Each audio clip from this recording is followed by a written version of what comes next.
আসসালামু আলাইকুম, Monira blog kitchen থেকে আমি মনিরা বলছি। আজ আপনাদের তৈরি করে দেখাবো থানকুনি পাতার দুইটি রেসিপি। একটি হচ্ছে ভর্তা রেসিপি আর একটি হচ্ছে পাকোড়া রেসিপি। তো থানকুনি পাতা আমরা তো সবাই চিনি, এই যে এগুলো হচ্ছে থানকুনি পাতা। আর এই থানকুনি পাতাগুলো কিভাবে বেছে নিতে হয় এগুলো আপনাদের দেখাচ্ছি, দেখুন। প্রথমে এই যে থানকুনি পাতাগুলো এভাবে আগার অংশগুলো কেটে নিতে হবে। এভাবে ছোট ছোট করে উপরের কচি কচি অংশগুলো কেটে নেবেন, নিয়ে এগুলোকে ভালো করে ধুয়ে পরিষ্কার করে নিতে হবে। আর এগুলো কিভাবে ছোট করে কেটে নিতে হয় দেখাচ্ছি, দেখুন। এই যে এভাবে নিলেই এনাফ। এছাড়াও ছুরি বা বটির সাহায্যে আপনারা কিন্তু এই পাতাগুলো কেটে নিতে পারেন।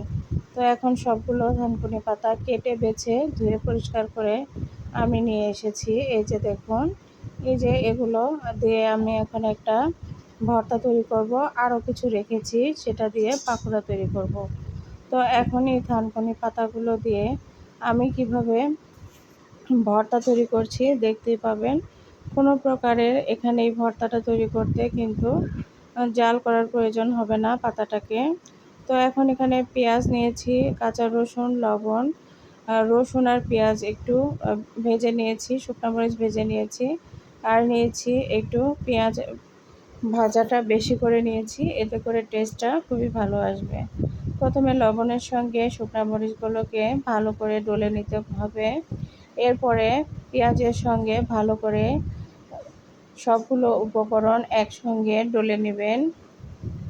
পেঁয়াজগুলো এই পর্যায়ে একটু ভালো করে লবণের সঙ্গে ডলে নিলে দেখবেন একটু পানি বের হবে, বা একটু পানি পানি ভাব এরকম বের হলে সেটা কিন্তু খেতে ভালো লাগে। যে কোনো ভর্তাতে কাঁচা পেঁয়াজগুলো লবণের সঙ্গে ডলতে ডলতে যখন দেখবেন একটু পানি পানি ভাব বের হয়েছে, সেই পর্যায়ে ভর্তা তৈরি করবেন। ওই ভর্তাটা খুবই টেস্টি হয়ে থাকে। এছাড়া শুধু পেঁয়াজ দিয়ে ভর্তা তৈরি করলে সেই ভর্তাটা কিন্তু ভালো লাগে না। তো এখন এখানে কাঁচা সরিষার তেল দিয়ে এখন পাতাগুলোর সঙ্গে ভালো করে আমি মেখে নেব। এই ভর্তাটা গরম গরম ভাতের সঙ্গে অসাধারণ লাগে খেতে। আর এই থানকুনি পাতার গুণের তো শেষ নেই। এটার কিন্তু অনেক গুণ আছে, পেটের জন্য খুবই ভালো। তো আমরা যারা এই ভর্তাটাকে কখনো জানি না যে এভাবে খেতে হয়, তারা এই ভিডিওটা থেকে অবশ্যই শিখতে পারবেন যে এই ভর্তাটা কেমন করে তৈরি করে। এই যে রেডি হয়ে গেল থানকুনি পাতার ভর্তা। এবার আমি থানকুনি পাতার বড়া তৈরি করে দেখাবো। তার জন্য লাগছে আমার ডাউল বাটা। এখানে যে কোনো ডাউল বেটে নেবেন। আমি এখানে বুটের ডাউল বেটে নিয়েছি, চাইলে মসুরের ডাউল বা খেসারির ডাউল নিতে পারেন। আর কিছু থানকুনি পাতা ধুয়ে পরিষ্কার করে কেটে নিয়েছি, পেঁয়াজ নিয়েছি, কাঁচামরিচ, আদা রসুন বাটা, জিরা বাটা। এখন এখানে শুকনা মরিচ এর গুঁড়া, লবণ আর ধনিয়ার গুঁড়া দিয়ে দিব। এর চাইতে বেশি মশলা দেওয়ার কোনো দরকার নাই। এই মশলাগুলো দিলেই পাকোড়া কিন্তু সুন্দর করে তৈরি করা যায়, আর সেটা খেতেও ভালো লাগে। তো এখন এগুলোকে আমি হাত দিয়ে সুন্দর করে মেখে নেব। একটু সময় নিয়ে হাত দিয়ে চটকিয়ে মেখে নেবেন, এতে করে দেখবেন একটা সুন্দর বাইন্ডিং তৈরি হয়ে যাবে। শুধু চামিচ দিয়ে এই কাজটা করা যাবে না, হাত দিয়ে মেখে নিতে হবে চেপে চেপে। তাহলে কিন্তু পাকোড়াটা খুব ভালো হবে। তো কিছু কিছু পাকোড়া আছে যেটা তৈরি করতে হাত ব্যবহার করতেই হয়, চামচের সাহায্যে আসলে করা যায় না। তো এই জন্য দেখুন আমি হাত দিয়ে চেপে চেপে সুন্দর করে কিন্তু এটা মেখে নিচ্ছি। মাখতে মাখতে দেখবেন এক পর্যায়ে সুন্দরভাবে এটা একদম সেট হয়ে যাবে। আর তখন আপনারা কিন্তু যে কোনো শেপ দিতে পারবেন, শেপ দিতে কোনো সমস্যা হবে না। তো এরকম পাকোড়া তৈরি করে খাবেন। যারা শুধু থানকুনি পাতার ভর্তাটা খেতে পারেন না, তারা কিন্তু এভাবে পাকোড়া তৈরি করে খেতে পারেন। এছাড়াও আমার চ্যানেলে আরও 3টা ভর্তার রেসিপি দেওয়া আছে, চাইলে যারা নতুন দেখে আসতে পারেন কিভাবে এই ভর্তাগুলো আমি তৈরি করেছি। একদম আলাদা আলাদা প্রসেসে 3টা ভর্তা তৈরি করেছি, যেটা খেতে অনেক উপকার শরীরের জন্য। আর সেটা যদি এমনি শুধু খেতে ভালো না লাগে, তাকে আলাদা কিভাবে প্রসেস দিয়ে তৈরি করতে হয় সেটাই শেয়ার করেছি। তো এই যে দেখুন আমার এই ভর্তাটার যে তৈরি করে নিলাম, এই যে বাইন্ডিংটা তৈরি করে নিয়েছি, কত সুন্দর শেপ দেওয়া গিয়েছে।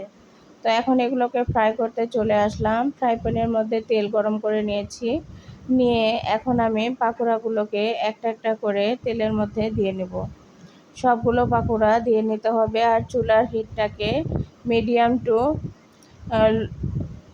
হাই হিটে রাখতে হবে। একদম হাই হিটে রাখবেন না, মিডিয়াম হিটে রাখলেই হবে। তো এখন এভাবে সবগুলো পাকোড়া আমি তেলের মধ্যে দিয়ে নেব।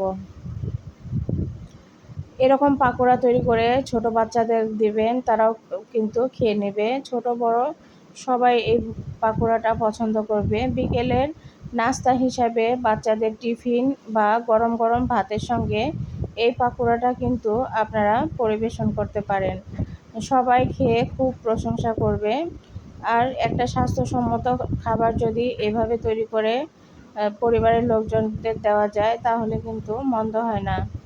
তো এই যে দেখুন আমি এক পাশে হয়ে গেলে আরেক পাশে এভাবে উল্টে পাল্টে দিব। পাকোড়াগুলোকে একটু সময় নিয়ে ফ্রাই করে নিতে হবে, এতে করে এই পাকোড়াগুলো খেতে ভালো লাগবে। এছাড়া যেহেতু ডাউল দেওয়া আছে, একটা মুচমুচে ভাব, পেঁয়াজের মতো ভাব তো আসবেই। তো এরকম এই রেসিপিগুলো দুটো আপনাদের কেমন লাগলো অবশ্যই কমেন্ট করে জানাতে ভুলবেন না। একদম সহজ পদ্ধতিতে রান্নাগুলো যদি একটু বুদ্ধি করে রান্না করা যায় তাহলে কিন্তু সবাই খুশি হয়ে যায়। তো দেখুন আমরা কিন্তু চড়া দামে রেস্টুরেন্ট বা বিভিন্ন ফাস্টফুড দোকানে আমরা এভাবে বিভিন্ন খাবারগুলো খেয়ে থাকি, তারাও কিন্তু সাধারণ জিনিস দিয়ে অসাধারণ রেসিপি তৈরি করে থাকে। আর এই সাধারণ দেখুন পুদিনা পাতা দিয়ে বা থানকুনি পাতা দিয়ে কত যে রেসিপি তৈরি করা যায় সেটা বলে বোঝানো যাবে না। আমি এর পরবর্তীতে পুদিনা পাতা দিয়েও অনেকগুলো রেসিপি আপনাদের সঙ্গে শেয়ার করব। আশা করি আপনারা আমার পাশে থাকবেন। আপনারা যেভাবে আমাকে ভালোবাসা দিয়েছেন আশা করি শেষ পর্যন্ত এভাবে ভালোবাসা দিয়ে পাশে থাকবেন। তো এখন পাকোড়াগুলোকে উঠিয়ে নেব। পাকোড়াগুলো কিন্তু একদম সুন্দর মতো মুচমুচে হয়েছে। এখন যতটা তেল নিংড়িয়ে এগুলোকে উঠিয়ে নিচ্ছি। দেখুন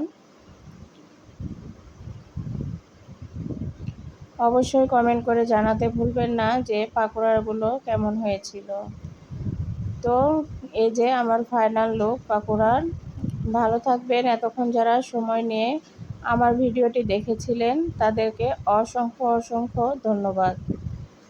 এখন পাকোড়াটা আমি খেয়ে দেখাবো, ভিতরে কেমন হয়েছে বুঝতেই পারবেন। এই যে দেখুন একদম ভিতরেও কিন্তু সুন্দর মতো সেদ্ধ হয়ে গিয়েছে। তো ভালো থাকবেন সবাইকে, আজকে এখানে শেষ করলাম। আল্লাহ হাফেজ।